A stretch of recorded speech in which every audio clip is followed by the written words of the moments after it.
Hello everybody. I'm going to try and do a little YouTube live session here with the Reaper Bones miniature. Now I think you can hear my voice is a little bit compromised at the moment. So we'll see how this all works out. We're just going to try and get our chat going here. Looks like I have to sign in again, which is kind of a bit of a pain here. Let's see if we can get this going pretty quick. And hopefully this is going to bring up that chat. There we go. And let's see. Looks like we're live here. Just in case the chat thing doesn't work, we're also going to get this thing out of the way. And what we're working on right here, again, like I said, a Reaper Bones miniature. We're going to check our focus here. This is something I wanted to talk about first, is the base. So that is going to look more like this once we get some paint on it here. Okay. Made this with this right here. Let's see if you can see the texture on it. Yeah, I think you can. Definitely think you can. And check this out. So this is a sheet of extra firm gray Sculpey that we rolled out. You can see it's got a decent thickness to it. Thickness, whatever. Sometimes I do them a little bit thicker. Now this sheet was a little bit more thin. You can see I put it on top of another sheet of Sculpey. This one, about the same height. And I think we put it on a piece of cork. We also used some of the broken bits here. This Anubis head, this is also from Green Stuff World. I really enjoy this. I think of how easy it was to create this whole theme. And this is another miniature I'm going to be doing a tutorial on here. This is also a Reaper figure. So he's going to look mighty nifty on this big old base. But what we're going to do is work on something that's a little bit smaller. And again, this is a Bones figure. So we're going to take him off the base. And this way we can paint this up. So let's draw this in just a bit closer here, so you can see that. And we're going to check and see. Again, I'm just looking to see if I've actually got my chat thing going here. So I think it is going to work. So again, I've got plenty of tutorials on the blog on how to use this roller. See, it's a little bit closer now. You can see some of that texture right there. They have roller guides, all kinds of fun stuff. Now let's talk about some of the other things we're going to use. Obviously, our usual line of Reaper liner paints. Got them all pretty much sitting out here. Brown, gray, blue. We're also going to use some of these new prototype clears. These were given to me at ReaperCon last year, so we'll mess around with some of those. Got our usual Maiden Flesh, that's our off-white that we use. So I've got other tutorials. This is one that I did, so this is again another Reaper Bones figure right here. This is done with the fluorescent paints, so there's no reason why you shouldn't give your Bones figures a decent treatment. And what we're going to paint it with is the usual number 8 round craft brush. Like always, when they're new, you get nice, pristine tip there. When they get a little bit used, a little bit worn down, now you get something like this. You get the filbert brush. You get a nice chisel edge, but now you have a soft bristle here. Twice as long, I'd say, as their usual filbert brush. But now you can lay it on its side. That's going to be really effective, especially when we're painting something like this. We also have our makeup sponges. It's going to be important in the early stages, like it usually is. So once again, I'm going to just look over here. I'm going to check the old chat. Hey there. Oh, it's working. Yay, look at that. Oh, first and last. Actually, check out their Kickstarter slash Facebook page. Has some fantastic lizardman miniatures that I know I want to paint, and I think you're going to want to paint them too. So check them out on Instagram. I know that I've seen some of their fantastic stuff there. I'm going to throw out some of these liner paints right here. We're going to go with sepia to start with. They actually made this one for me. I griped and griped and griped. Oh, hey, Bethany. How's it going? Thanks a lot for the, yeah, Mr. Hill Giant here. So this guy, he actually took home a gold crystal brush, Song of Ice and Fire category, so that was cool. He says, yeah, I like gold. It's not just north of the wall or south of the wall. I can have some too. Yeah, and I was all set to be talking about how it was great that the Western Bulldogs had a 3-0 start, thinking Gold Coast Suns should be able to at least get past them, and nope, didn't manage to do that. So yeah, that means that means 2 boxes of Tim Tams for me as consolation to get over that horrible loss. So we're gonna throw out our collection of liner paints here. Ah, it's so good when the chat actually works. I don't have to be bopping back and forth. And I can have my controls right here where I need them.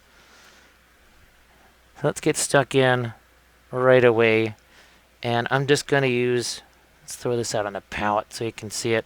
This is just water. I've got some, was it from Green Stuff World, some high intensity inks. Gonna mess around with those too on some future, yeah, brace yourself for it. It's coming. A whole new wave of experimentation. So this is the gray liner here. We're gonna go with some sepia. Let's just get going right here. You can see sepia here, gray over here. So now the color starts to shift a bit. Look at that. Nice and dark. We're even gonna go with some of the red liner here. Let's do this. It's my 30th one event. Oh my goodness! Well, congratulations on that. We're getting close to the 20 mark, right? Yeah, that's gonna be 2021. We'll hit the 20-year mark. You know what they say: the family that paints together stays together. And well, Kathy's gonna be in not too many hours from now, about 8 hours. She's gonna be starting her live stream. So we're just preceding that just a little bit. Yeah, happy anniversary there, and well, it's gotta be supper time there. So hopefully there is something yummy planned meal-wise. It's a I shudder to think of how long it's going to be for breakfast for me. All right, so we've got that pretty well covered up there. Now we've got a couple of options with our makeup sponges. You can see we got some red here, some gray here, some sepia here.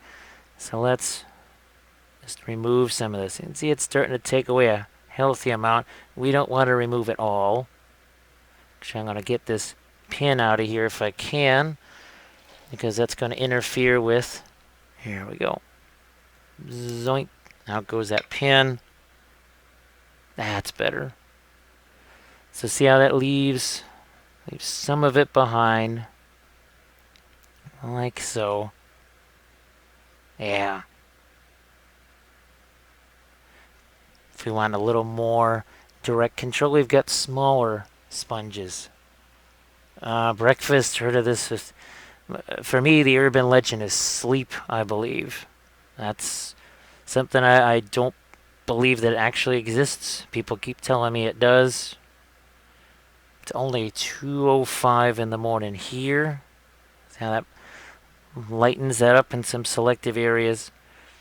So, and for those of you that are wondering why I've got the sling blade voice going, it's Adepticon that really wiped out my voice. And yes, after 5 days of trying not to use it at all, it still sounds like this. See how much is still coming off here on our sponges. Here, let's see if we can't drop a little more here. Take some of that off. Because we can go back in and do additional layers. I'm just going to let this be stained here along the sides. As we go back to this, you can see that I went back in and selectively highlighted a few areas here. But all the while, changing colors. There's a little bit of green in there, a little bit of gray. So what I'm going to do is I'm going to get my pin back in this guy. And yes, you can cut these guys off of their broccoli bases. And I used not one of these guys, not a clippers, but actually a razor saw. So we have to decide, what do we want to do on his skin and other such things. Do we do it like this guy here? I think I'll go with that darker, kind of black type of effect. And I also have to decide if I want to do any kind of glowing things, maybe on these swords, maybe in his eyes. Not be a bad idea. So we might pull out some fluorescence for that too. That's something we can decide as we go along. That's why I like to do this sort of a view, because we can just kind of compare our reference pictures side by side. Here, let's get that where you can see it. So again, this is our Reaper Bones miniature. Now we can get into our little snazzier brush here, and we can do some more targeted washes too. Doesn't all have to be a big old giant sloppy wash. We can get in here. Can even use my finger. So see, we got a little more detail that starts to show up down in here. You could even do this more as a painted wall, because they actually did paint these things. They weren't just tan, brown, / sandy type stuff. Here, let's work in a little more. See if we can get that right down in there. Get these hieroglyphs to show up a little more. The other thing I like to do is, like I was telling, stain the edges. We're going to go with some brown liner for that. We're going to go over here. And what I mean is, and we dropped some paint there, and this is the neat thing about these big old brushes. What I'm going to do is take this, I'm going to scumble this here along the edge. Just scumbling that, pulling that in. Here, let's do a little more. Get my gray liner in here. Really do a nice staining effect on this area, but not everywhere. We do it some places, not all the places. Could even do some cracks in here too if we wanted. I also have to think about the footprint of the miniature. So lots of things to ponder, think about. Let's get some of this maiden flesh over here. It's my warm off-white. Probably pull out some other off-whites too. So here we go. We're going to throw a little sepia liner in with that. So let's see. So any bets as to what the next... Well, yeah, I know there's a lot of debate about that. But there was people that didn't believe Warrior Sons were coming with their rainbow cloaks and all that sort of stuff. And lo and behold, what's sitting about, 18 inches behind me is a box of Warrior Sons. Yep, with rainbow cloaks, bright silver armor, all that kind of stuff.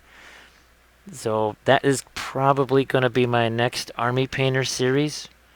And that's for the Patreon page. Bethany she already knows all about that. She's being a loyal patron. And did you check your inbox? Because, what was it, a couple hours ago, I tossed up another video Actually, it was a basing video. It was me. Speaking of Song of Ice and Fire, I was doing some blood and snow techniques. And see how this, we're not doing it everywhere. We're not bringing up every single area the same way. We're being selective here. See if we can do some wings right here. Just a couple. And yes, I'm doing this with a number 8 round craft brush that just last night was being used to put dried blood or blood effects on snow. Just clean it with a little bit of rubbing alcohol and you're good to go. So I'm gonna get a little sepia liner in there. See, we're gonna go sideways again with this brush. Let's see. Well, I guess they're also gonna do Poor Fellows for the Lannisters to go along with those warrior sons. I had to do a little Wikipedia type thing and get some history on the warrior sons. I've got some references. But yeah, we're going to be working on those guys, and I'm thinking I will use, speaking of Reaper, here we go. I think I'm going to be using some of this to make those cloaks look like silk. Because while we were at Adepticon in the Geek Nation Tours class, we experimented with using metal medium, mixing it in with paints, and actually a few people created what looked like a silk cloth effect. And I'm thinking that pearl white might actually be even more effective in creating that. So I'm enhancing that stain effect there. We're going to fill in again a couple of these glyphs here like that. We'll take some away. So what we're going to have now, something looks a whole lot more like that. And just going to make sure that we've got decent focus on that. That looks good. I'm going to go back with a little something different here. So we're going to take, this is brown liner. Good, that's still on the, see, that's going to gray that down. Oh, and let's get this in here somewhere good. How about here? Yeah, that's good. So what that's going to do, see how it changes. Here, let's even take some more of that away. So now we got almost a filbert type brush look. But yeah, we've changed the coat. See, we can even do a little bit of stippling there on the floor to make an area that just kind of flat and potentially boring a little more interesting. You can do the same with some red liner. Mix it with that maiden flash, and once again, just gonna give that a little different. Let's see, we already have the suns. Yeah, consider me jealous. Let's see, do I have the King's Guard? I've got the Lannister Heroes 2, so I think that is also the King's Guard. Yeah, it must be, because Jaime is one of the figures. I got those two. I also have, what is that, the Cave Dwellers for your free folk. Now, you know me, as soon as I get those, they get turned into tutorial videos. So you'll be seeing me do a combination of YouTube lives like this, and like I said, I do them also for the Patreon page. And that Army Painter pledge level, it's $15 a month. It gets you around about anywhere between 16 to 20 hours of videos per month. Usually my army painting series are 5 episodes long. And I think, as you can imagine, as I really focus in on this base here, first part of it is about basing. Yeah, let's Let's keep going with this here and just throw in a few brighter highlights. I'm gonna make sure you can see that it's centered. Again, not everywhere. Not everywhere. Just in a few key locations here. Let's drop a few lights in this. I'm gonna drag that brush across. We're gonna drag the brush across here. Gonna do that here and see what yeah, see there's a bunch of texture that I was missing. It's not a dry brush. There's plenty of paint on this thing. Plenty of paint there. You see how it's almost a pinkish purple type color there? That's the kind of thing that we want. We want to get as much variety in as possible. Makes the floor look a little more ancient. That's for sure. Now you can spend as much time as you want messing around with your floor here. So see, we can turn it upside down. You can see there's all kinds of, now there's some mid-tones in there. There's some darks. There's some stains. So I always like to have my colors out on the palette, or I can just get to them, use them instead of little dainty drops of stuff in a wet palette. There's nothing wrong with a wet palette, but me, with the whole watercolor training in the past and years of doing that, well, the palette's always been a wet palette.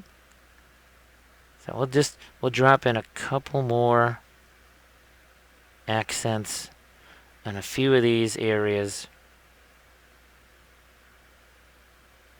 Just like that. And we'll say that's good to go. You don't want to spend too much time just on the base. So now we need to do something with him. We need to get him stuck on his base. So let's see if we can't glue this on here. And the pin is nothing more than a paper clip. That's all it is. So we'll glue him in here like so. And you can see I tried to make sure that this wasn't interrupted too much by his footprint. Set him down here. Get him down. There we are. And we'll just let that set for a minute or two. And look at how that already sets him off really nice. We're going to add some blue liner to the palette here. Yeah, we'll do that. Put that right over there. Might move this water out of the way just a touch. Let's throw a few other things out here. Again, I'm looking at my reference pictures. We're going to throw a few of these clears out here. I'm going to get this clear yellow next to my sepia liner. We're going to go with the clear orange. They're not clear paints. You can see, look at that. That looks pretty intense there on the palette. Really, I just would have preferred they were called, say, high intensity paints or pure pigment or pure orange, something like that. Now we're going to do the darker skin. Maybe we'll search that out first. So here's the blue liner. And what are we going to do? Take a little bit of the gray, like so. And let's back this off a touch, and we're just going to let that, see how it's just flowing there? It's got a fair amount of water in it, but yet it's pretty dark. Not doing so bad. Here we are. And don't worry, we can. We're going to be going over other areas too. We're just trying to set ourselves a what do we want here? Skin tone wise, light and dark values. That's all we're trying to do. Just trying to draw this in. Now the nature of Bones miniatures means that they're going to bounce around a little bit because, well, it's that softer plastic. Now, I do have somewhere on the table here, I've got was it Bones Black, right? I think it's the Fire Demon. That's around here somewhere. Actually, I can see it from here. And I've got a couple of those. That is another one that I may do in another live session like this. So let's see, we got some parts of his chest here to go yet. We'll just do that. We're going to hit his leg here. Yeah, all this is going to do is let me know what I want. And I'm actually going to then get this a little less dry, or a little more dry, because we're getting down here to where we just glued him on. Throw this in here. I just primed it with some Badger Stino Res. There we go. Nothing fancy. Alright. Good to go there. And now I'm going to grab some of the other liners here. Some sepia, maybe a touch of red, even a touch of orange here. I'm going to get into some of this right here. And what it's going to do is it's going to let me see, alright, what sort of details are in here? What do I need to be working on? And you notice how I just let that mix in with my blue there? That's all. It's all part of this initial sort of messy, let the color do what it wants to do. I know it freaks out some people. They're not quite used to that. They're used to the more put a base coat down and layer up and all that kind of stuff. Well, we are not going to be layering up here.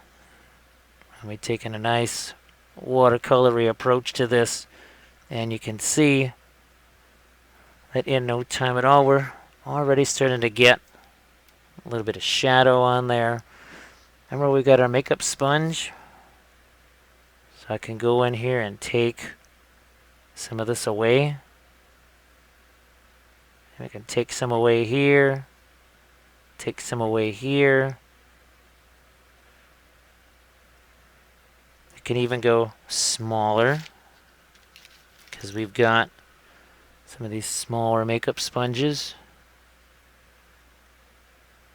So it can be even more targeted with what we take away. I'm going to go with some of this red liner here. Got to throw a little bit of water in with that. And this is, at first I thought it was a quiver, but then he's more of a scribe. So, yeah. That's a little bit of papyrus sitting in there. Those are not arrows like I at first thought. Alright. Just drop that in. And now, I'm going to grab some more of that. That's the clear orange. Mix it with right here. Get these little ornamental pieces here with some color and shadow on them right quick. We'll see exactly what we want to have be gold. I don't know if I want to do as much of that, the red and turquoise, but we'll see what we can throw in there. That's probably going to be in is this area down here where we're going to throw in some of that. And let's get some more of our gold right in here. And the idea is exactly the same as what we did on our base. We're going to let all that stuff leak together just like we did on his base, just like we did here. You can see how we could go back in and do all kinds of nifty stuff. Now, what else is here? There's this. I'm just going to drop some of that right in there. Beak, not quite sure.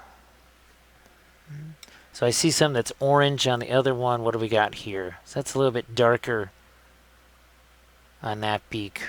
Maybe we'll go that one. Now that also has the gold on the face. This one right here,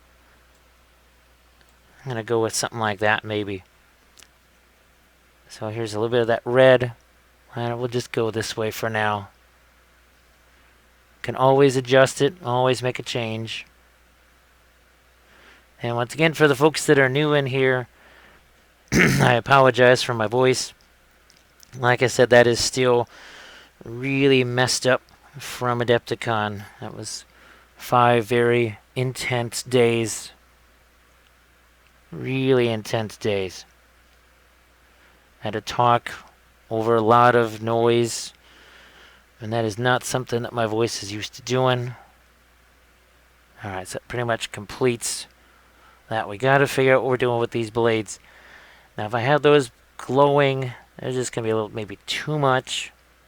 Alright, so maybe we'll just go with some sort of metal here. So we're just going to drop a little bit of a glaze on that, just to tone those down.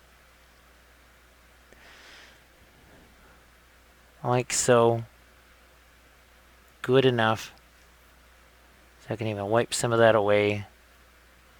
Wipe some of that away. Got our parchment here. Or papyrus, sorry. Hit those. So in no time at all, we've got ourselves a pretty thorough establishing of values. Now, where's my clear blue? Yeah, let's go with some clear blue out here. We're going to put it by our blue liner. Get that a little bit mixed up there. I'm also going to throw something different out here. Oh, is this one of my... Yeah. There's a few colors that are like this. It's sort of a seafoam, seafoam turquoise. I just want some of that out there. That should be very fun. Let's see what we can do skin tone wise. So see what mixing the blue liner, clear blue together. Gonna touch of that. And that's going to give us a bit more of a dark blue look in some places here. Yeah. Because I don't want it necessarily to be all just the blue liner. I'm going to change that up just a touch. So we're darkening up some areas, as you can see. Yeah, let's go with even a little more blue liner here. And you thought we had some dark colors in there, but now we're making those even darker. Enriching that even more. Then we can also start to sharpen up maybe some. Even at this early stage, start to sharpen up some details. Let's get back in here with that maiden flesh. Start to work in. Start to work in some lights here. Like so. We see we're even gonna get even a little bit of wet blending in here. It's because we're working fast. Working with big brushes. Fast and loose. Out of control. You never know what's gonna happen. Actually, no, it's not out of control. It's going pretty much like what we wanted. It may take you a little while to adjust to this. You don't have to incorporate it all at once. But I suggest you give it a try, even if you just use the brushes. Give those a try because, well, first of all, as I'll show you, you really can't beat the price. And that's no joke. That's $5. That's 12. You can get them at Hobby Lobby in the stores directly, or you can get them online. I usually just order them online. Again, 12 of them for $5. You can clean it with rubbing alcohol. You can really abuse the heck out of them. They're fantastic. They do all kinds of fun stuff. So I grabbed a little bit of the gray liner there because I don't want those to get too cold. We're going to change the temperature of this here. I'm going to go with gray liner made in flesh. Take it off the blue. Actually bring it more towards a purple. So we're going to make some in-flight adjustments here. Nice thing is we can always go back in with darker glazes and tone things down. But you can see we're still working in a global fashion. I always say work global, think local. So we're thinking about this one area here, but we're working everywhere all at the same time. Now on these weapons, that's where we're going to get into something that's a little more blue. See, we can turn this Swiss Army brush into just about anything. Oh, Bethany says her brushes just arrived today. That's cool. I hope you have all kinds of fun doing stuff just like what we're doing here. See how we're just taking that wash color that's sitting there. We're incorporating that. Look at this. There's just a bunch of dirty stuff in that brush. We're having lots of fun with it. Look at that. Let's turn them upside down. Not quite sure what you're going to be able to see of this part, but we're going to do it anyway. There we are. Let's get a little more of this. And then we have to decide, okay, where are we going to get some of our... All right, we're going to hit this right here. See how we're just letting that all kind of mix together. We're going to change that here where that is going to be lighter. And over there. They really are. They just let you do so many different things. They work great for oils. I love using them for the acrylics too. So, okay, what are we going to do here? You can see that I'm just not, what do you say, locking in on one area. I'm moving around constantly, always shifting some of that gray liner. Again, gonna work in more and more, even here. So already starting to do a little bit of the non-metallic effect. So yeah, I'm glad that I didn't do the, I was tempted, I was definitely tempted to do a little bit of object source lighting on there, but I thought, you know, you've seen that on plenty of other tutorials. There's a little bit of red liner mixed in. We're going to get this cloth right here. Yeah, see, it's got a little pinkishness to it. Guess what? That is mirroring somewhat what we've got here on our base. Let's keep going with this. You can see how, again, that we're trying to work with those initial glazes here. And we see we got a little puddle right there. Guess what we're going to do? We're going to work that right in. Going to take that. We're going to work it in over here. See, I'm just mixing that. Letting that all mix in. That may take some trial and error to get total control over that. It's like anything else. You know, you're trying something new. It's going to be a little bit different. So which way we want to go? We go lighter down here or lighter up here? Let's see if we go lighter up here. I like that.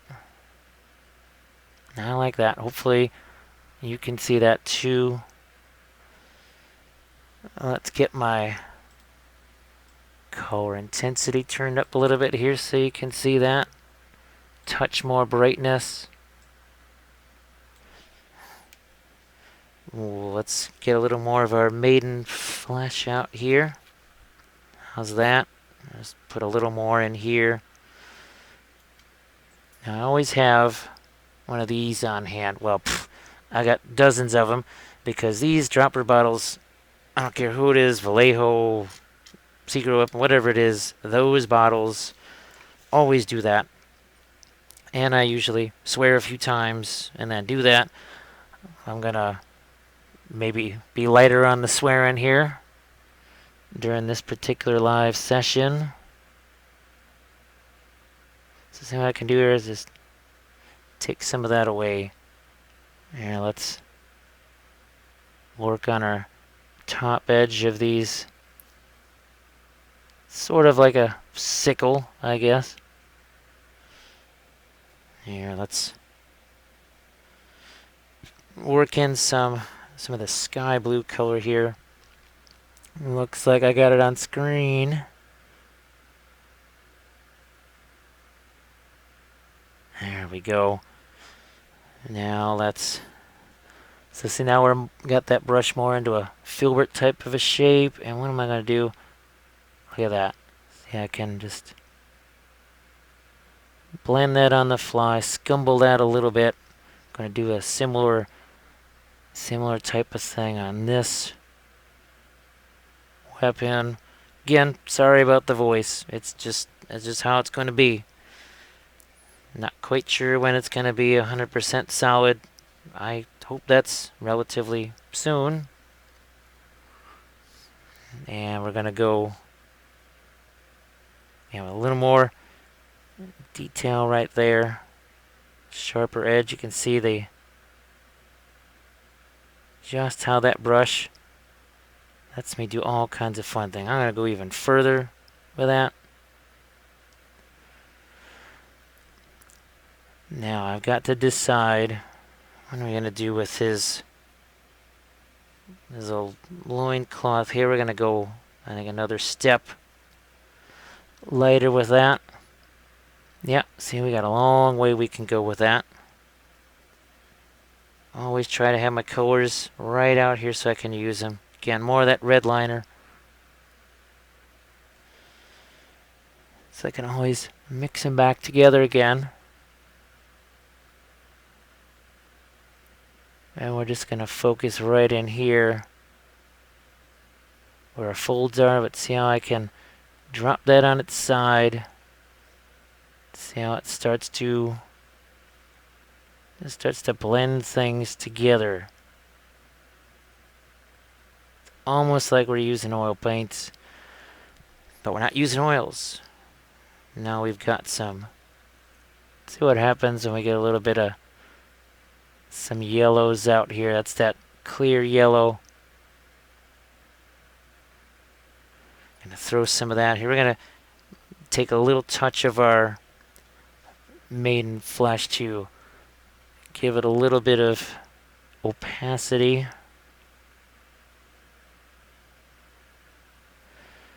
Now what we're gonna do is, I think these are gonna be I'm gonna go with the red and turquoise there. So let's do a little bit of some golden here.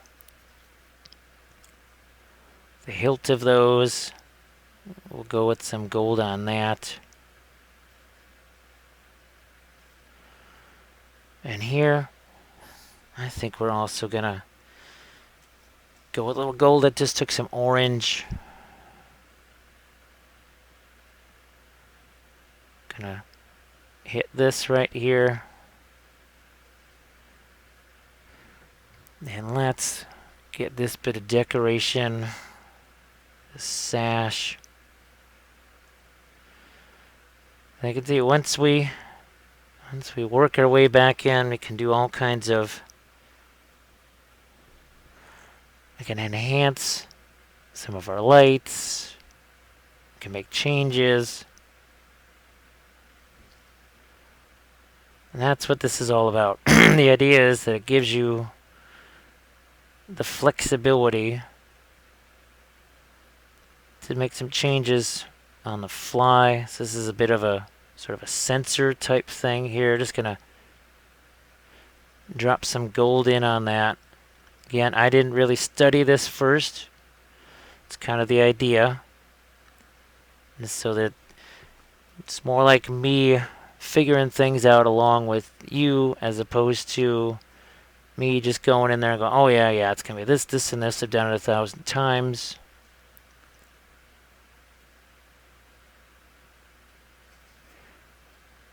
So let's see. I'm gonna grab a few. We got red out here already. Just let's see what happens when we drop in a few right here. And the question is, what do we do here? Do we do this? I'm gonna go with maybe turquoise there. So I'll hit these with our red.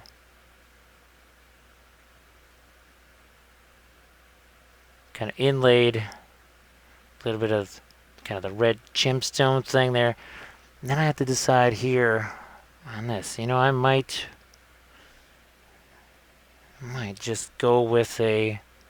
Tempted to go... Yeah, let's do this. I'm gonna go with a... Put some red in here to really give that a boost. Because there's also a bit of a sash right next to him there. We'll hit that in there like so. Almost forgot about that. Alright, now we just got that in there.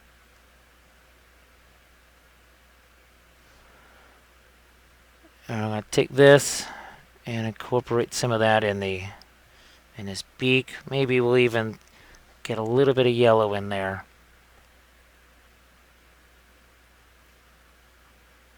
Just a touch of yellow.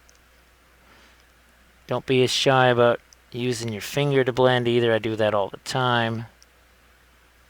So we're starting to get a little bit of a blend here too. Let's get back down to this again, because we know we wanted that to be lighter. And we can always, like I said, we can always go back in, tone stuff down.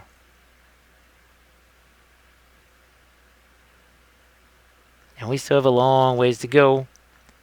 And Bethany's real familiar with this. What's the color we haven't seen out here yet? And that would be white.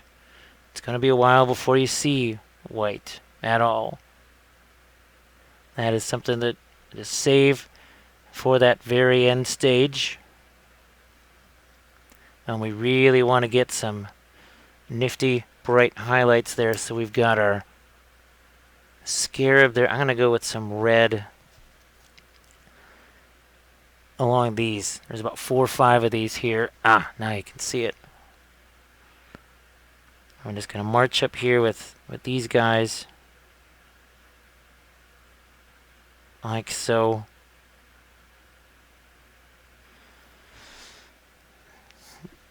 And it didn't take long.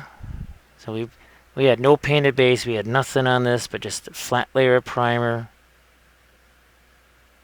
It's already starting to get a nice little bit of color on this now. Start to look more and more probably like what you would expect. Yeah, I'm gonna go with some of the red down here too. Why not? Let's just do that. Up here I'm gonna say turquoise. Let's see what we can find. I'm gonna put some green liner out here. Okay, and we're gonna punch through that blockage. Get it right over here.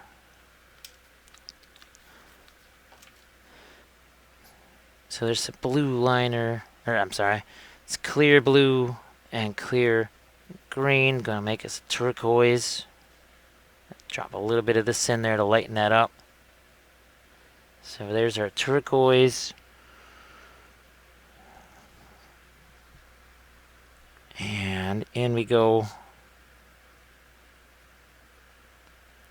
Our turquoise here. Make the scarab turquoise also, why not? I'm gonna go turquoise here. And then we want a turquoise here.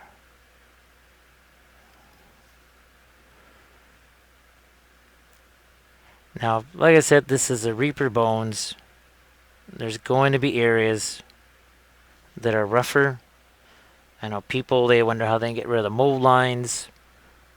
That's where sanding sticks are your friends. They're really helpful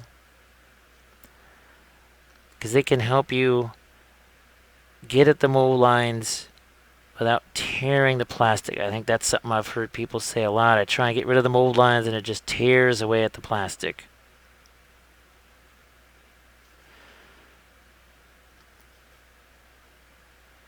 I'm going to try and drop in just a bit of a line here. And I'm going to go with a up here.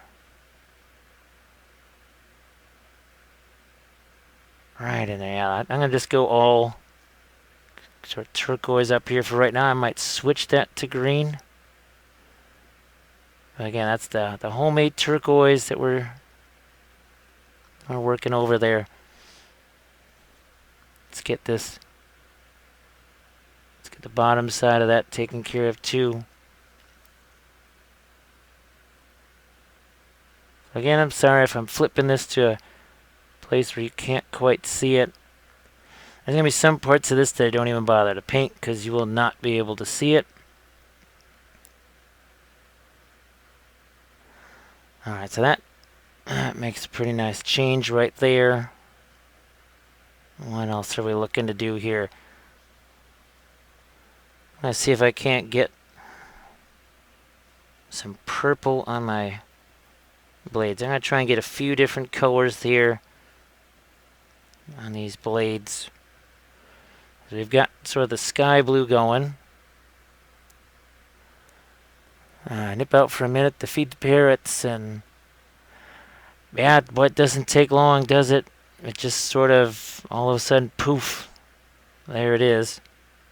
So see, that's a little different blue in there. We're going to do the same thing on this weapon too, and I'm even going to drop a touch of this on his hand.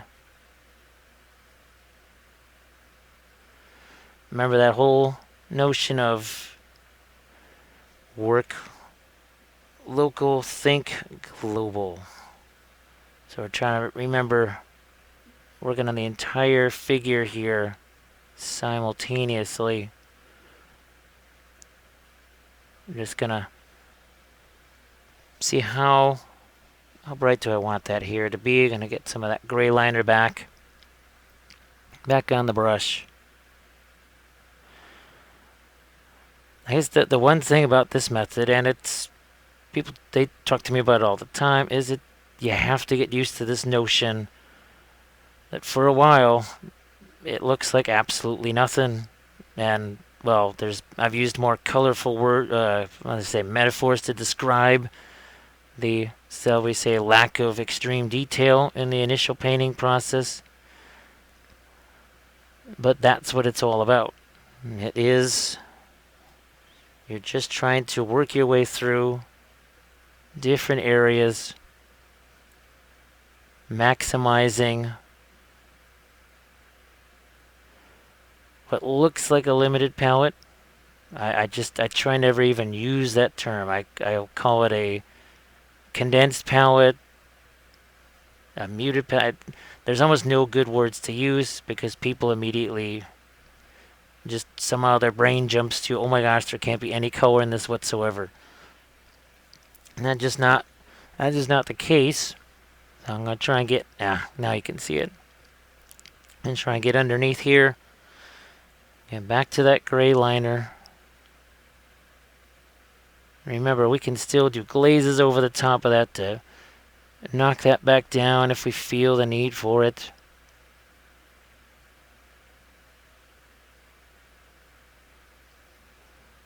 Yeah, I'll just work this in here again. More of that gray liner. Got the brush in sort of filbert mode again.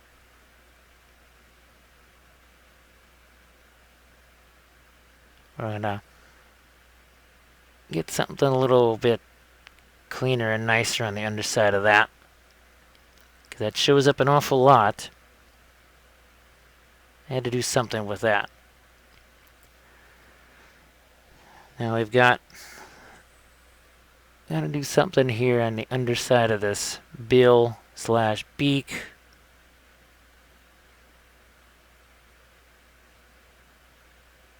I'll darken some of this down. And you can see that we pretty much started from the middle and worked out from there. That is a pretty common thing. I do that an awful lot. And a little belt right here. Some kind of a strap holding that pouch on.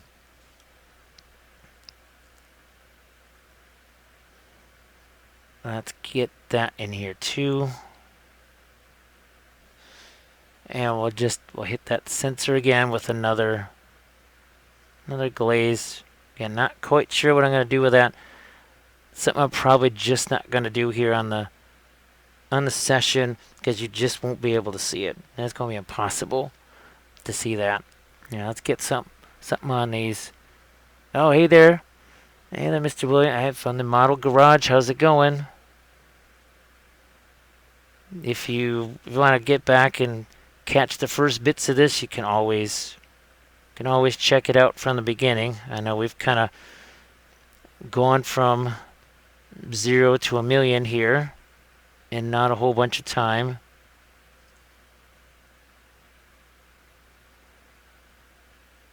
So I don't know if you saw, we were talking about the green stuff world, texture rollers, wherever I've got that thing sitting around.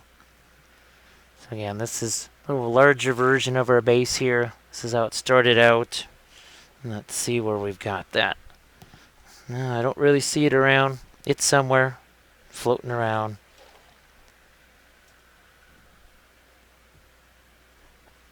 What I did initially was just figure out, okay, what do we want the skin color to be? Do we want it to be that almost black type of obsidian look to it? Do we want to have glowing weapons? I think we settled on maybe glowing eyes. So we're just gonna... Now we can start to think about some of these lighter tones in here. And things start to really develop some contrast now. Yet still, we'll have to determine exactly what's going to go on with some other parts. Like the bill here, we're going to develop this a little bit later. Now, I always watch my work. Hopefully that kind of makes the work day go by a little bit faster, and then when you get back to your own painting area, you've got a whole trove of new ideas and new things to test and try out. That's something I really try to do, is not do the same thing over and over again. I always try and find something new and different. Well, like this with the base here. The theme is a little bit different. Now, of course, is my blog address? Yeah, so the blog address is scrolling across the bottom of the screen right about now.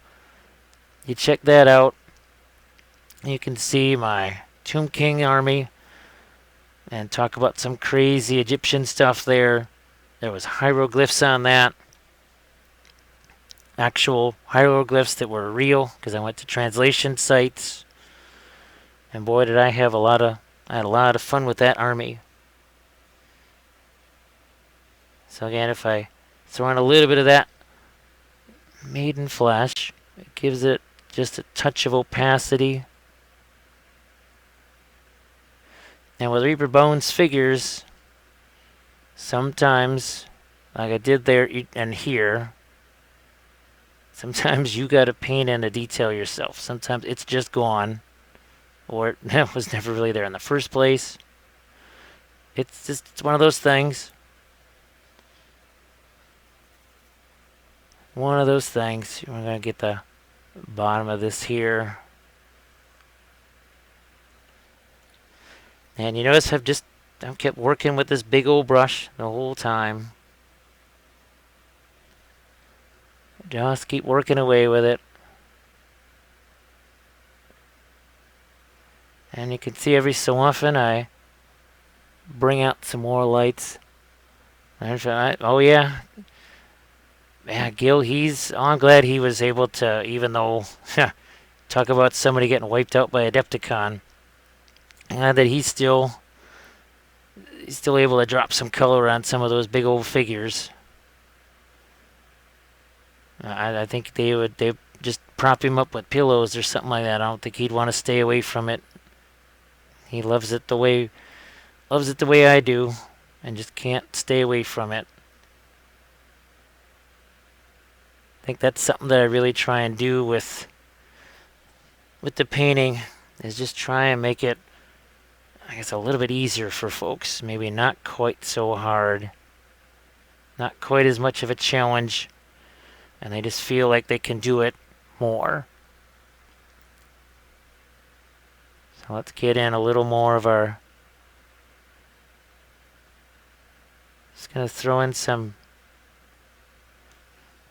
brighter highlights there. And I'm going to see what I can do here with some straight up blue. I'm going to throw that here.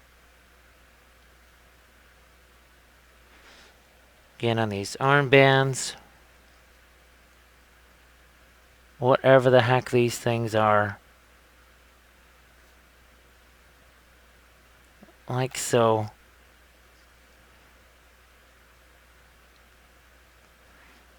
And the stuff on the underside, again, it's going to be hard for you to see. So we're not really going to dwell on that too long. Basically just long enough to drop some color on it, and that is it. Going to get in here and to utilize some of that blue, little bit of the green, and I'm going to throw a quick little glaze over the top of our turquoise here. Again, you can't necessarily see that 100%. Makeup sponge. Start taking away a bit of that. Where is my... Here we go.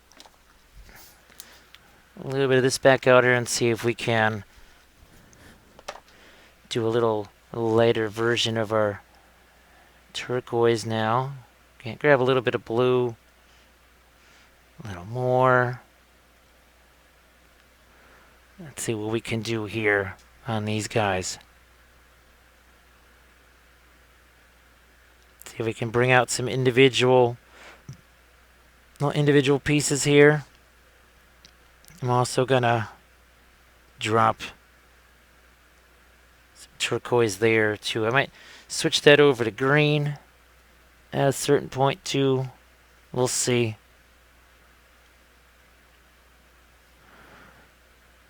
And all of this is, it's all about making adjustments and changes on the fly. Let's lighten this up even a touch more.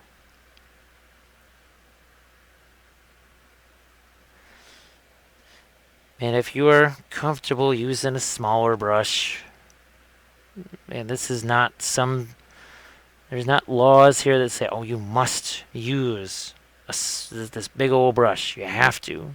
No, it's for me. I've always used it. I always liked it. You do not have to do the same thing. So here we're gonna get some lights there, and all right, the eyes. Guess what I'm gonna do is I'm gonna start to incorporate some of that around the eyes, because we wanted a greenish glow, remember, around the eyes. So we're gonna again, sorry about the voice. See, and just working that in so we can start to establish that little bit of a glow. And let's drop some lighter things here.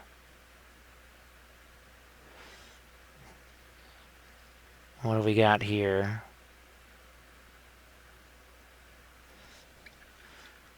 And like I said, we can use smaller brushes. We've used the giant brush. Well, for me, not so giant. I'm sure for most folks, it's practically like I'm using a tennis racket.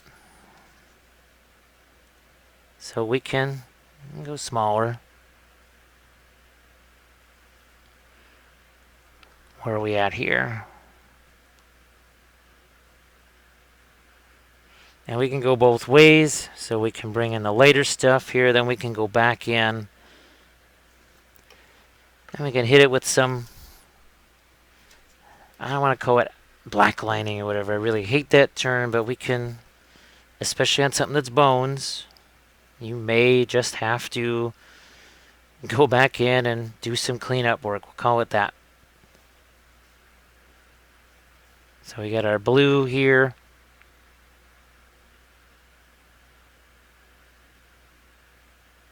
Now we can start to pick out the individual pieces.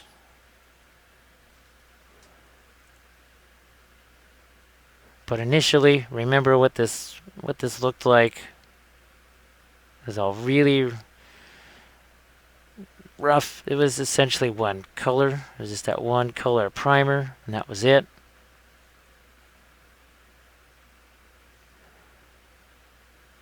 Let's experiment. I'm going to go with blue actually here. Yeah, it gets me a little more separation from the loincloth and just the gold that was there. Do it on the other side now.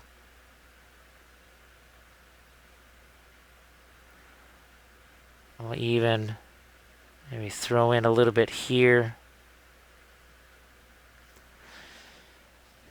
While we've got it now, let's see what we can do up here. Yeah.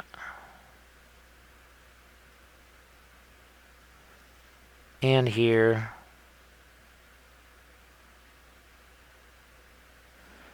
One thing I always like to have, especially in my gold, is a little bit of purple. So I am hunting down some clear purple. Toss this out here. I use it in a few places. There we go. Yeah, that is nifty. Always like to have myself some purple, especially on things like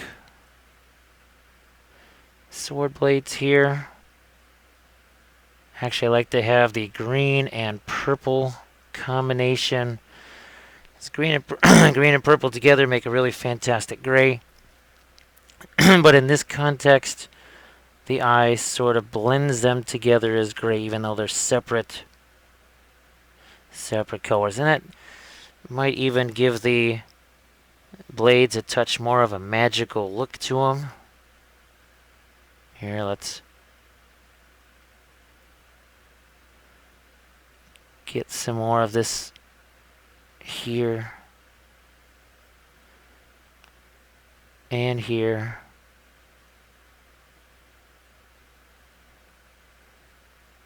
And a little touch there.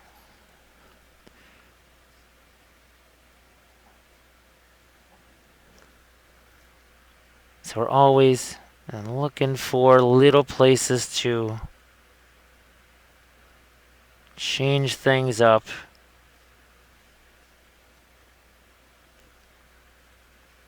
So this is, again, more of that seafoam green. Where else do we like purple? Also like to put purple in my golds. I think, yep. Alright. Gonna go right in there with it. Over here. Heck, I even like to throw fluorescent paint. Say a little fluorescent yellow with my colors, and that just gives it a nice boost also.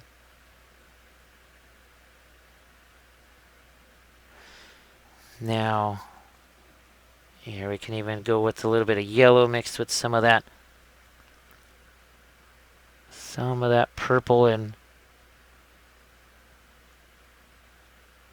can start to bring out a few things that are supposed to be more of a gold type color.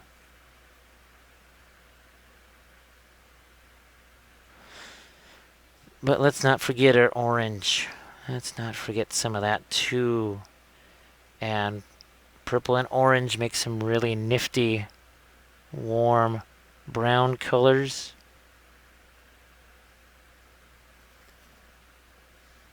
Right here on the... Yeah, we're gonna drop a little bit of that here. Here you can see how the color, it's in one area and then it just ends up in other areas. Here's some of our initial brown liner that we haven't used since we're working on our base, and we're going to mix that in to make the bill darker towards the end. Because why not? Again, we've got that more of an orange type color here. We're going to work in a touch of that on the blade itself. And let's get... good, we still have some red liner here.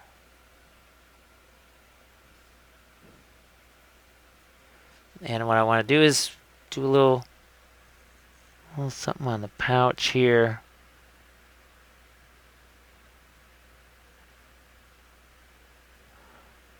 And just to get some kind of shape on that. Was more of just a solid mass before.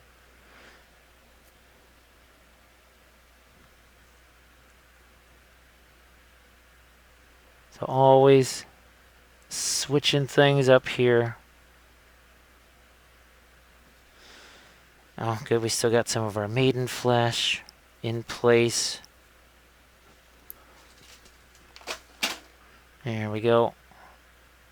Now, hopefully my keyboard didn't just press something. We're going to go see what that just clicked on. Fortunately, it landed right side up.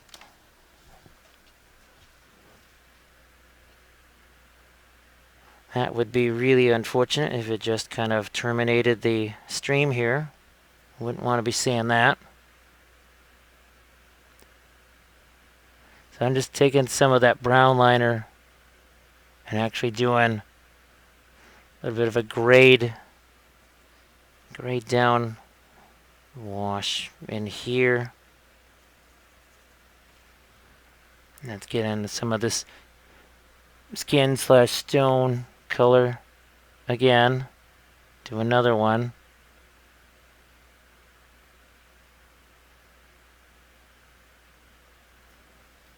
Like so. Let's get some fresh blue liner out here. And I think, yeah, we've got enough brown liner left. Remember we talked about working back and forth, light to dark, dark to light. Let's throw in a few little dark glazes here. Right in here.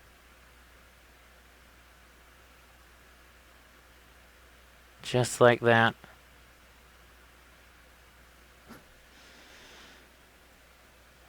Another one in here.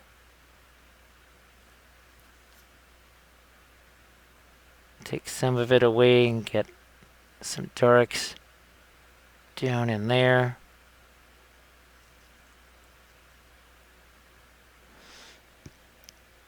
We might even throw some darks into here. Remember, you can always then go back in with your lighter color. So we got that yellow and the maiden flesh. Because you can't have light unless you have dark. Again, I don't try to get big into rules and all that kind of stuff, but physics is a thing. Physics happens. And light and colors and those sort of things are kind of subject to those pesky laws of physics. As we just say, we're gonna hit that bill a little bit. Now, say we want to go with something that's maybe glowing green eyes or whatever. We've got this fluorescent green. It's not going to take much. Not going to take much at all. And at this point, I am just gonna throw some touch of white out here just to have it. Just to have it. Because it's going to establish what really is the brightest, most intense stuff on here. So, see, that's pretty thick. Alright, I think you can see that lined up pretty well. And that is a really intense green there. But it's also very translucent, so that when I start to do the surrounding stuff around the eye, see how that just sort of fades away there? We'll do that on this side too.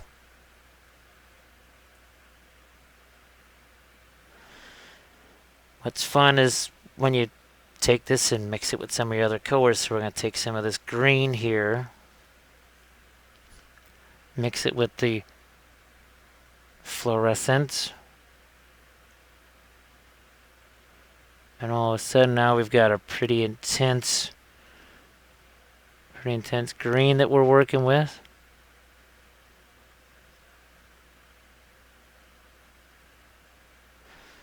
We can, here's our, mix some of that with our teal. Here, let's get some of that.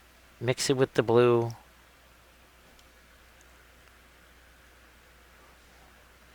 Just trying to line this up so you can see it.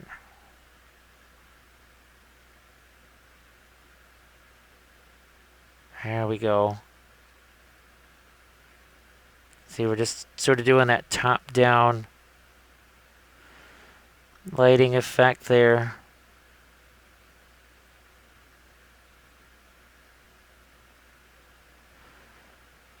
Can even do a little bit on his knuckles here.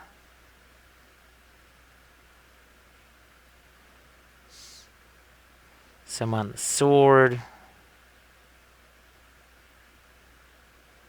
A little touch of light on the chest, so you can see the difference between this side over here and this side over here. We can do the same thing over here.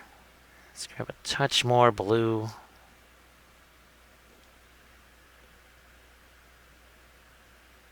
And we're just going to do each of these here.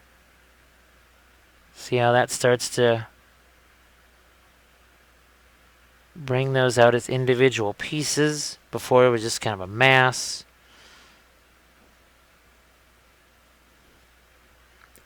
I'll go down around the here to the underside again. Not quite sure if you can see everything. And we're also going to throw in a few touches of that just here and there on the parts that are supposed to be black. Yes, they're supposed to be black, but they also need to have as much interest as possible. I'm going to throw a little bit of a burst of teal in there.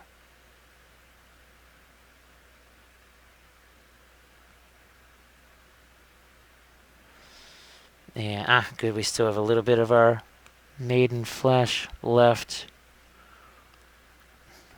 Let's see what we can do with this.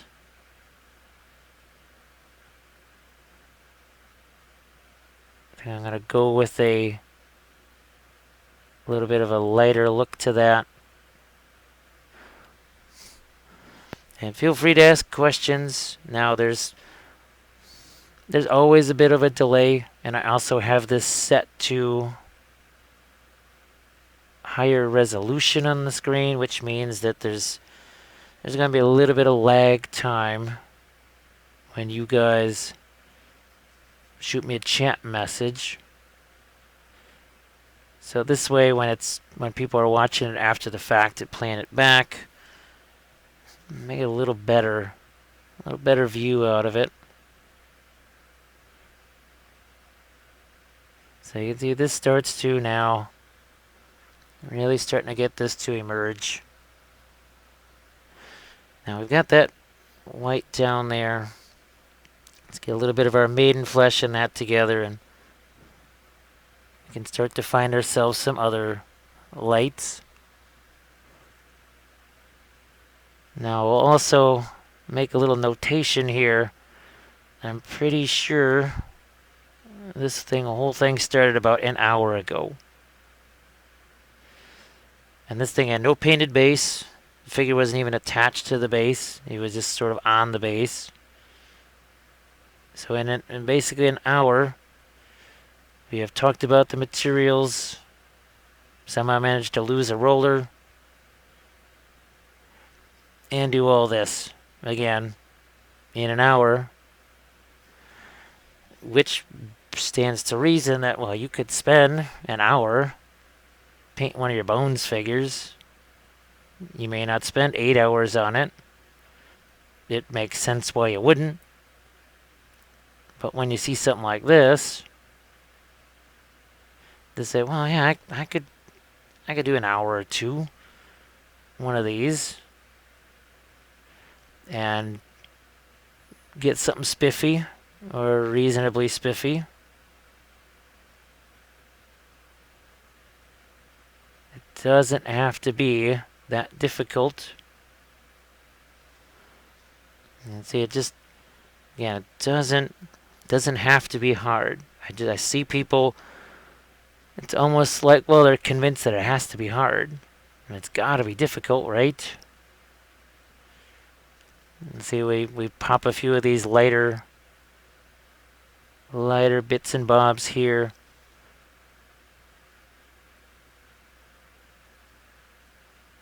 Like so. And see how that's got sort of a bit of a watercolory. There's another technical term, watercolory look. Yeah, we're just throwing out those technical terms tonight. That's what happens when you have no voice.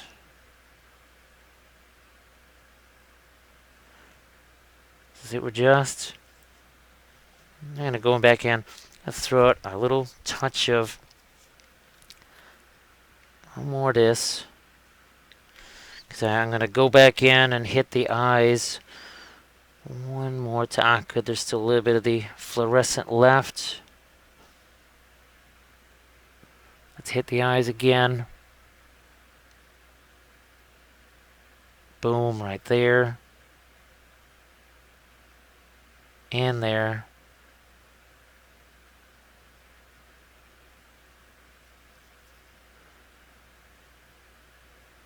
Let's get ourselves, yeah, why not? And how much of our... There's still a little bit of this left. We're gonna touch a few. Yeah. See a couple of these, whatever they are, feathers. I'm not sure. I can't really tell.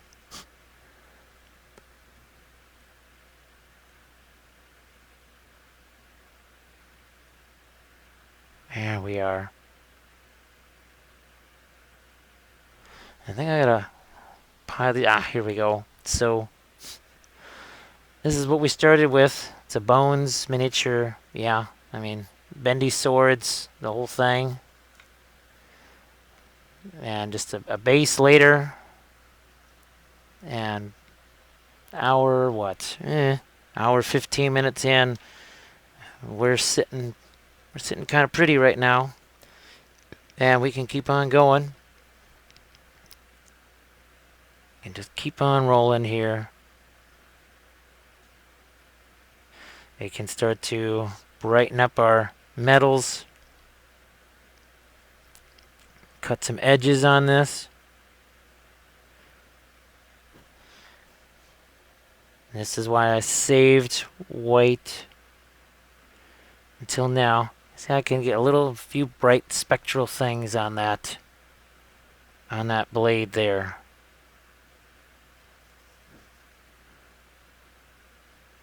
I'm going to do the same along this edge. Like so. Yeah, that's fun.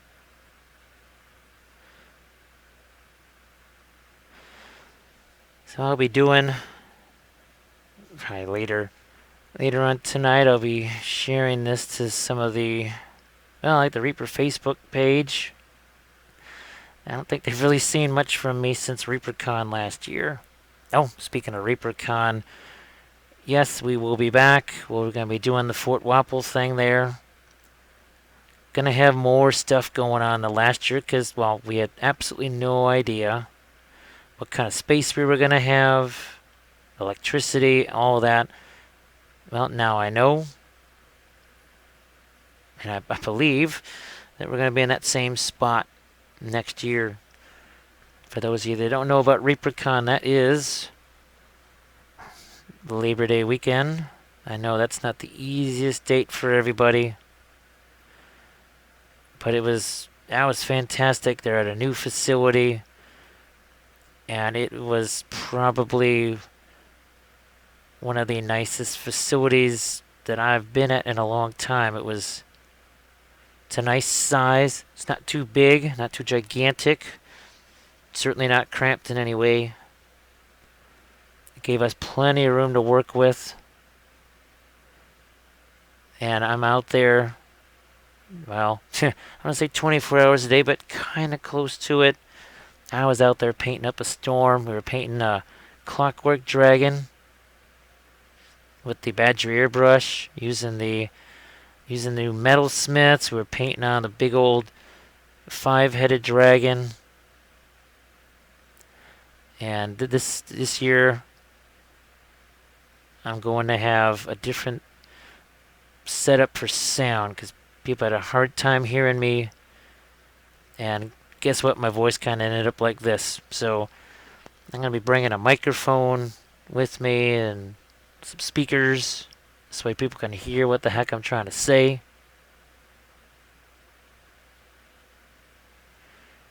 So we're just going around. tackling a few edges here.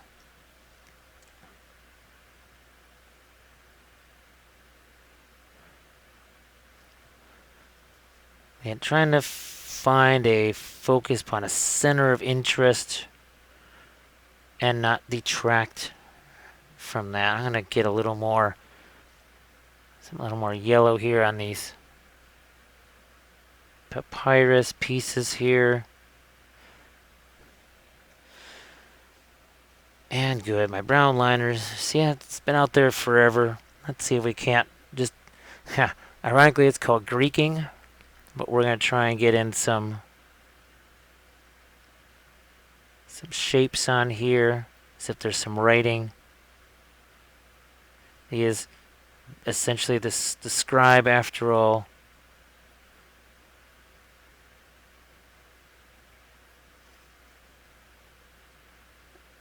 And this is where, maybe in here, so I start to bring in a little more resolution in these shapes too. A little more precision. Whereas initially there was just a lot of chaos there. You can see things start to get a little more organized.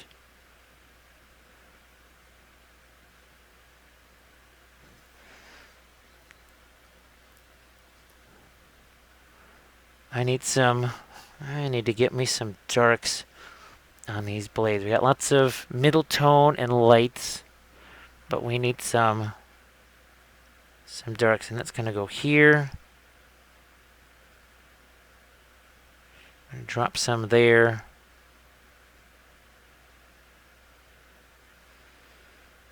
And then going back to my brown liner here.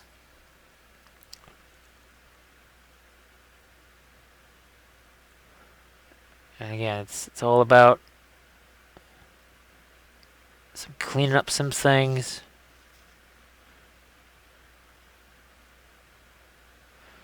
Because it's Reaper Bones.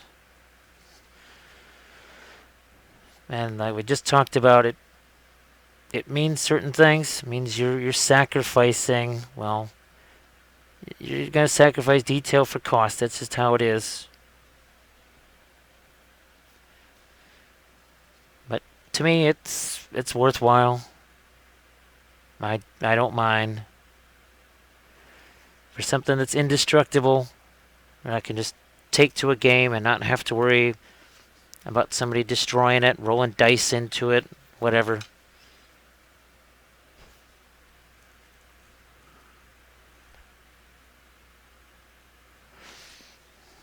It is nice knowing that, well, it can take a hit.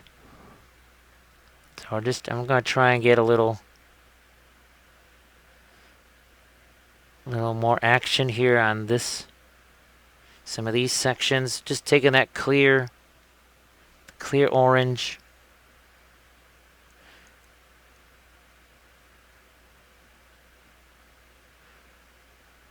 Now I could sit here for 3 more hours and slave away at this thing. And it'll show. There'll definitely be that much clearer detail and everything else. It's whatever you deem worthwhile.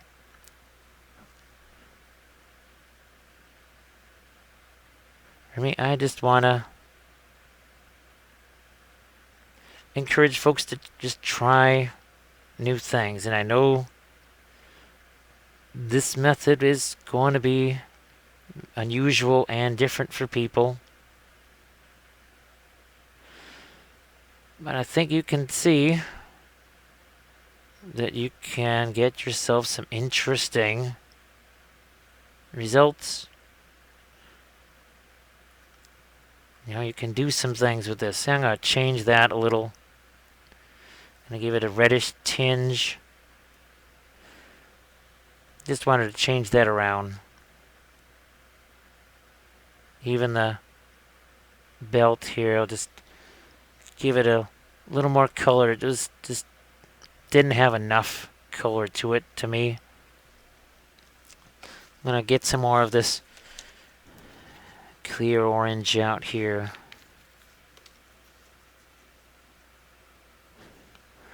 So yeah, I'm thinking this is not going to be a 5-hour broadcast because, well, voice. And for those of you that are just coming in, my voice has this wonderful gravelly nature to it, courtesy of Adepticon and trying to teach classes and do demos in the dealer's room and essentially places where it was way too loud for me. Way too loud. So I'm going to drop a few brighter highlights here. Move this down. Look what we're doing right here on the top. See there? There. See if we can't get a few on this side.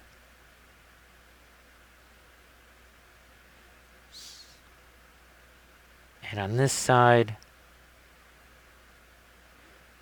On his sensor here. I'm just going to call it that. Not sure if that's what it is, but it's my story and I'm going to stick to that for right now.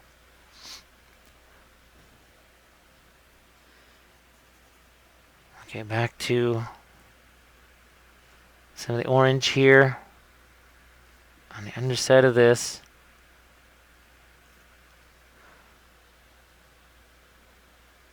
So yeah, we've got some blues here. Now I don't have any more of the gray liner left. We're gonna throw some of that back out, or just to have it. What the heck? Throw some of that out there. And some of our maiden flesh.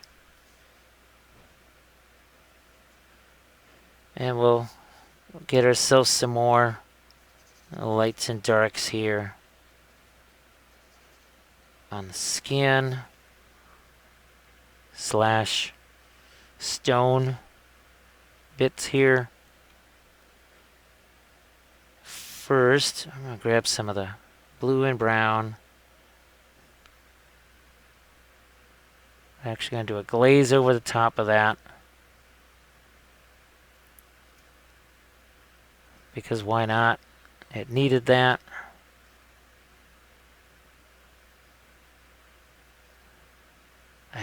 That's good.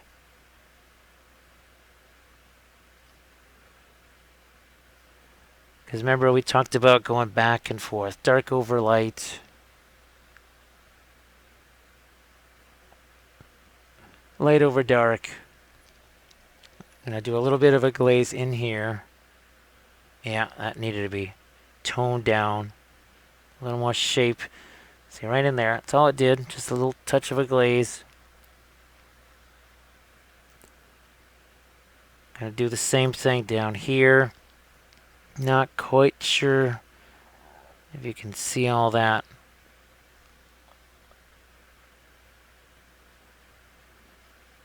We're even gonna drop a little bit of a glaze over here.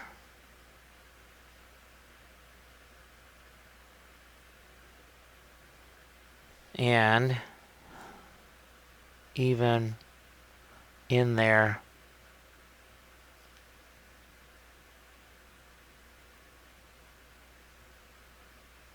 Yeah, just enough. Now, let's see if we can't. There's my blue. No, that's purple. That's also purple, so let us get some clear blue out there where I can see it. Again, with the a little bit of gray liner in there, see it's just kind of a dingy color. Looks dingy on the palette, but now on here it starts to look lighter.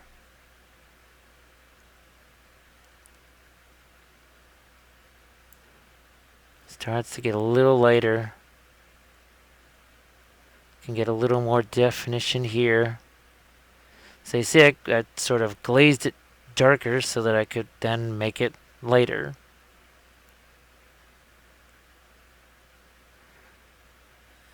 And we can continue that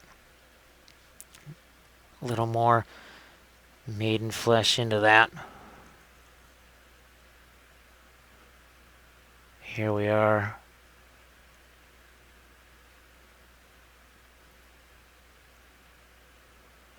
Get into the right here on his knuckles. Let's bring out these fingers a bit.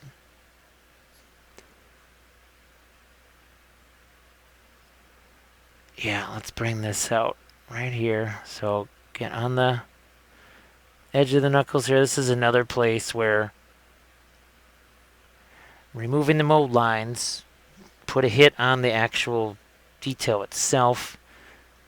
And I wasn't really about to go back in and resculpt said detail because, hey, it's a bones.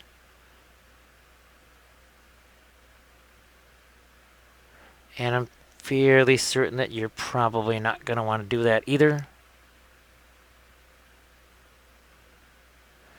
This is, let's call it a workaround. See, we can. Now I could even, if I wanted to make this polished, I could hit it with, some kind of a glossy clear coat thing, but I don't know, people get a little fussy about glossy coat things, so we won't do that. So I know what I'm trying to do is find myself some of these brighter highlights on the skin areas here to maybe simulate a little bit of a polished surface. Pop it right here on the to those knuckles, and when you get this very high contrast areas next to each other, that can really help bring out that look when you want it to be a little bit of a shiny surface, nothing like some dramatic lights and darks right next to each other. So back to my maiden flesh again. Let's work on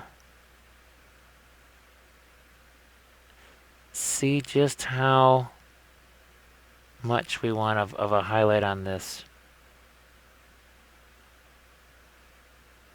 See, again, just right there on the shoulder, that little dot right there again on the elbow.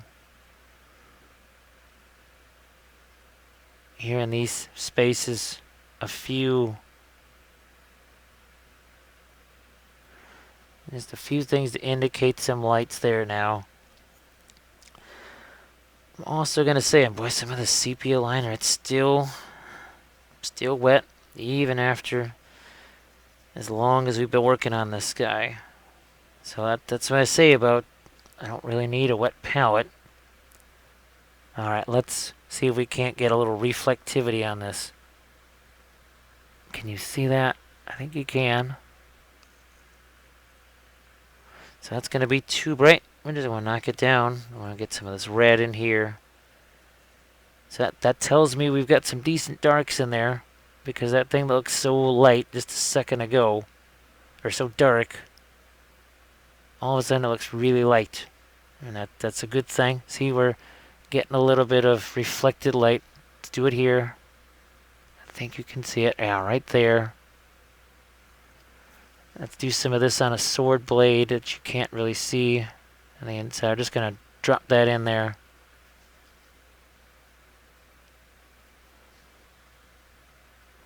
Let's... good. Still got some of that. I even want a little touch of that here.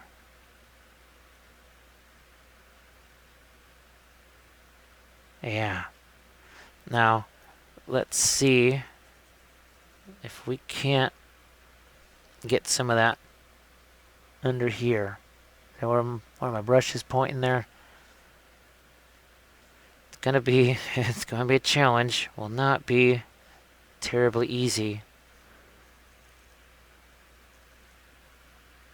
Now, it wouldn't be if I didn't want you to be able to see it. So I'm just dropping a few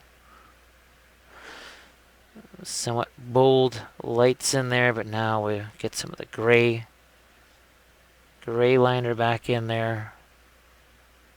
And then that starts to tone it down. So it's doing a little thing of giving us some reflected light under there, right? And then making it look a little more interesting.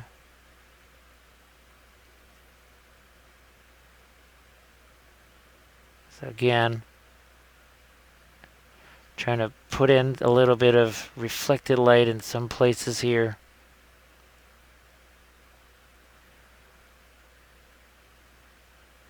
And I guess for those that are, I know I've been asked the question, let's say, so you're doing these videos and you say, well, on this big old thing here, if it's for a commission thing, I'm going to work on it X amount of time more. Yeah, this is a commission thing. Who knows? Maybe I'm spending, and if it's not bones, it's another important caveat there. I could spend several hours more on it. I need a. That's it. There just was no shadow underneath there. Gonna do the same thing under there. Good, I still have some orange here. I'm gonna knock some of this down.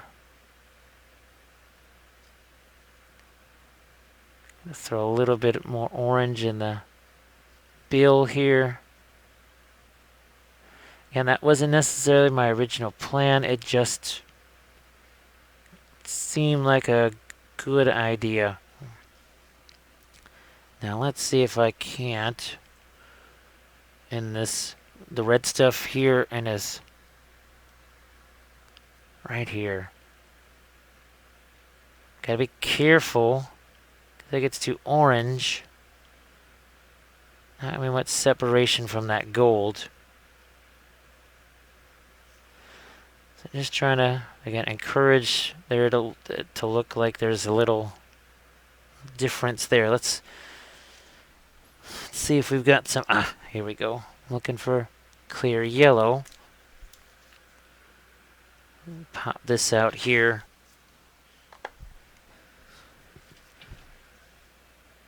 And see if I can't on my yellow parts of this. That's what I'm looking for. A little separation there. Yeah.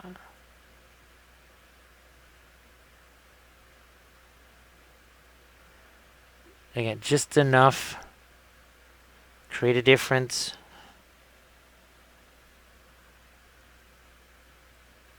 And along here. Just a few brighter sections. And if I need it to be more intense, I can always, like I've done before, drop in some of even a little bit of white in it.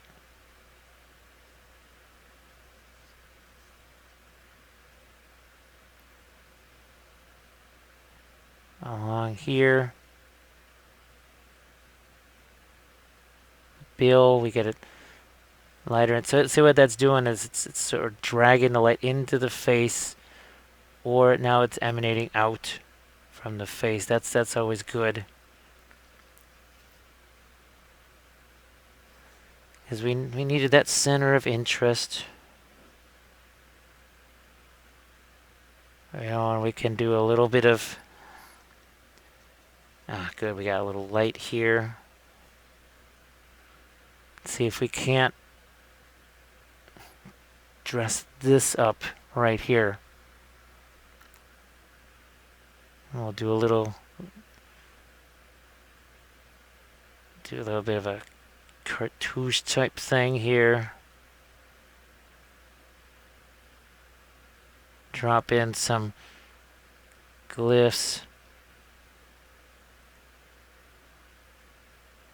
along here. It's nothing fancy. It's really just some shapes here. That's all. It's real simple. But that's more nifty than just a little flat thing that we had right there. And once again, we're doing it on a Reaper Bones figure. I figure there's probably a fair amount of people that are just kind of shocked and horrified every time that gets brought up. And there's probably a part of me, well, I won't say probably, there is that sadistic part of me that gets a little bit of joy out of that.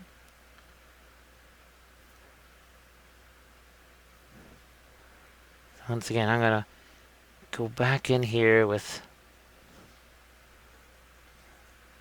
see if we can't. That's it. I'm just looking for something like that.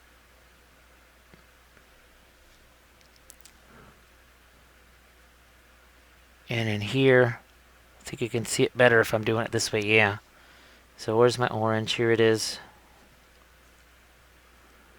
Just trying to get some brighter stuff. That's it. See, I'm just trying to get that bottom section there. That's all. See, that makes it a little, gives it a little more sparkle.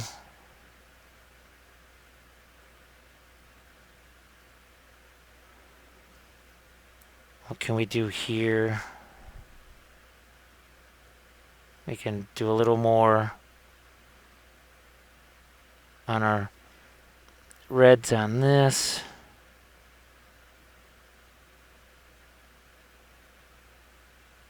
Same thing here, and reflect a little bit of the gold out there. So again, that tells you that's bones right there. I am not kidding. It is bones. Oh, let's see what we've got left here in terms. There's some brown liner left. What the heck? I'll mix it with a little bit of green.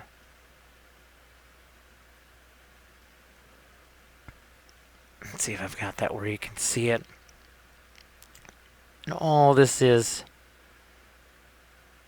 just to find, just trying to get that to be more of a triangle shape there. Like I said, it's, with the bone stuff, there's parts of it that I just have to put in the detail myself. They're just not going to naturally be there.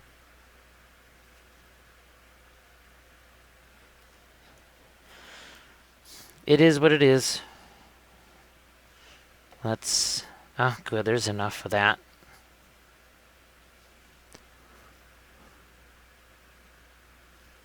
Because I want to get some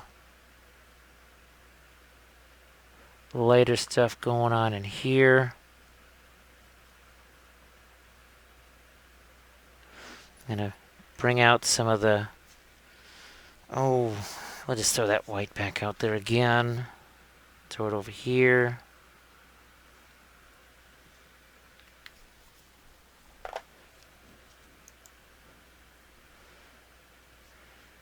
And we'll mix that in with some of our blue here.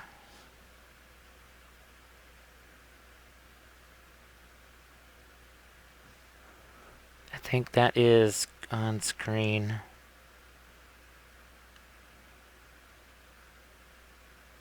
We're going to do a little bit on our sword blade here. Again, just trying to get some of these little transitions here.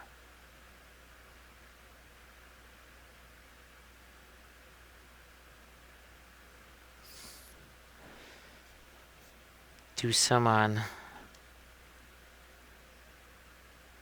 this blade too.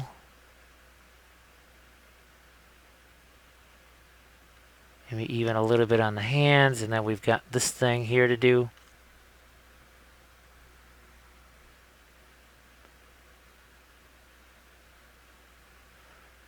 Just like we did on the turquoise section, see how that starts to divide that up into its individual segments again.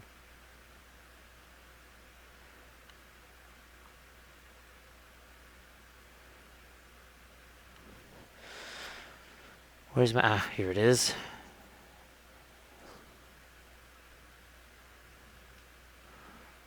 Let's see if we can't drop in a few highlights in some places here. Kind of make those more individual gemstone type things instead of just a ladder. Alright, how's that? Is that on screen? Yeah. Doing the same thing here.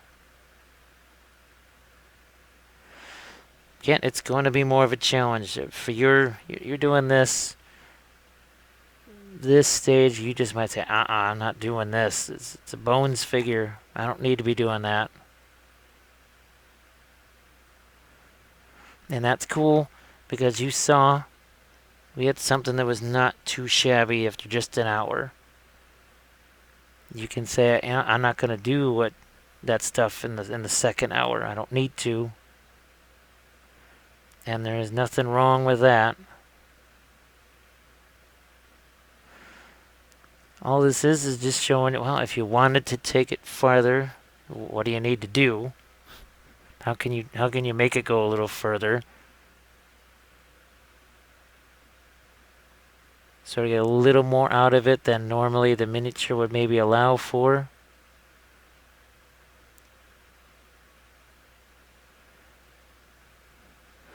So again, see, just dropping these little highlights on top of that.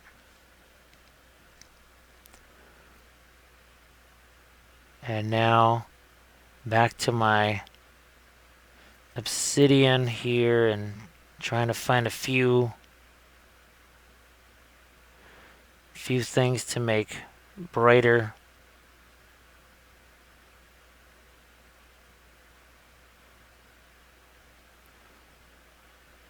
I'm gonna try and I think I need to get some more oomph on the face there.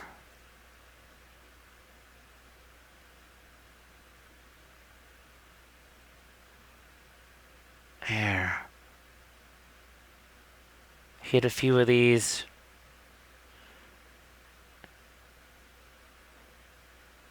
And there is stuff that just kind of vanishes in parts here. It's the nature of bones.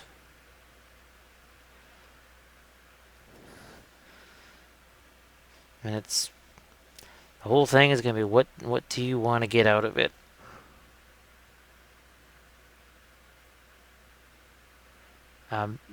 There's got to be metal versions of this figure. I'm sure there are. And at some point, maybe I get one of those and we do a nice episode on painting the metal version of this, where we don't have quite as much of an adventure working our way around mold lines and the other things that happen when you're doing bones.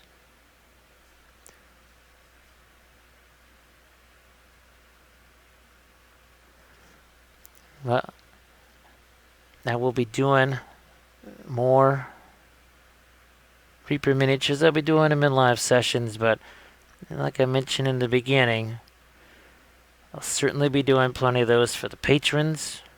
And you can see the Patreon address up there, right on top of me, boom, right where his head is. Now there's $5 pledges. That'll get you some general techniques. There's a little smatter of basing, some terrain, object source lighting. Got $10 levels that'll bring in more intensive basing, like I just put one up today for that pledge level. I also got Dark Sword miniatures, have some Reaper miniatures too in that pledge level. And then there's the $15 a month. And like I said, that's going to get you a boatload of tutorials showing you how to do entire units, sometimes in oils, sometimes in acrylics, object source lighting, several different types of non-metallic metals because I love non-metallic metal. So there'll be plenty of that. I believe I'm around Series 8. Actually, technically, I'm on Series 9. They're both being filmed simultaneously. Each Army Painter series, 5 episodes. So you can imagine we're going to end up with 40 plus episodes just of army painting stuff, unit painting stuff. So be sure to check all that out. I'm going to get some red liner back out here. Where are you at? You're hiding somewhere. Red liner. Again, the whole idea of the liner paints is they're not liners. The way people would think about them, they're drawing just lines. They're really incredibly deep, dark, rich colors. But you can actually work with them a little bit transparently, which is why I can kind of enhance the darks and my reds up here. And we're going to try and do that here. So we're just going to glaze that over the top there.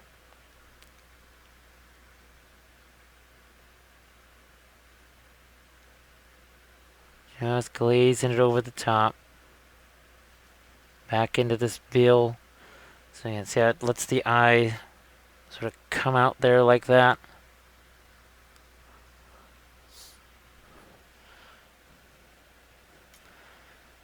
And we'll just do a few more touches on this in some places.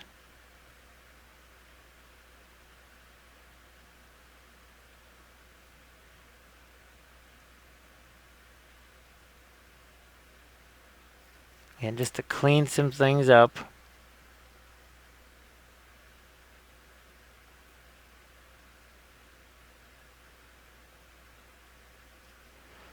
And let's compare again what we started with. We started with a Reaper Bones figure like so. And now we've got ourselves something more like this. So I just want to say thanks everybody for watching. This is about what my voice can take. So we did some freehand.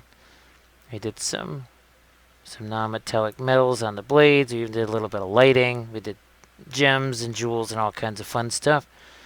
So again, thanks for watching. I will catch you the next time on one of my live sessions. Catch you later.